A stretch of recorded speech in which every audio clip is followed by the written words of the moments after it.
కలిసినప్పుడు దీన్ని ఎలా చదవాలంటే క అనాలి. ఏమనాలి? మరి రాసేటప్పుడు ఇలా రాయకూడదు కాబట్టి ఆ గుర్తైనటువంటి తలకట్టు ఉంచి క ఇలా రాయాలి. దీన్ని ఏమంటాము? ఎందుకు క అంటాము?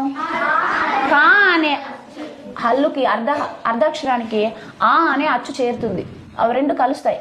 అప్పుడు ఈ అక్షరం యొక్క పేరు క అవుతుంది. ఏమవుతుంది?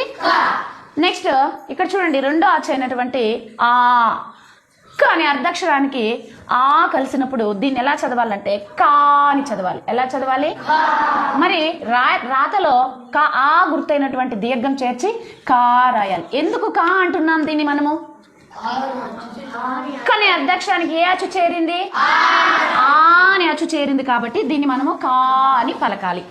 నెక్స్ట్ ఈ అచ్చు పేరు ఈ.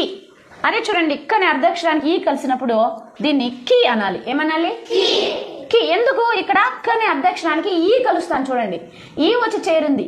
ఈ చేరినప్పుడు దీన్ని కి అనాలి. రాయడానికి ఈ గుర్తైన గుడి ఉంచి కి ఇలా రాయాలి.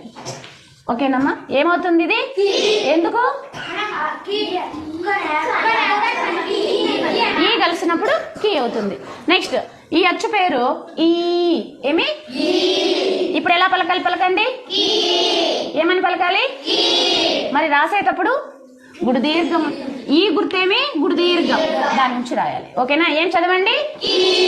నెక్స్ట్ ఈ అచ్చు పేరేమి?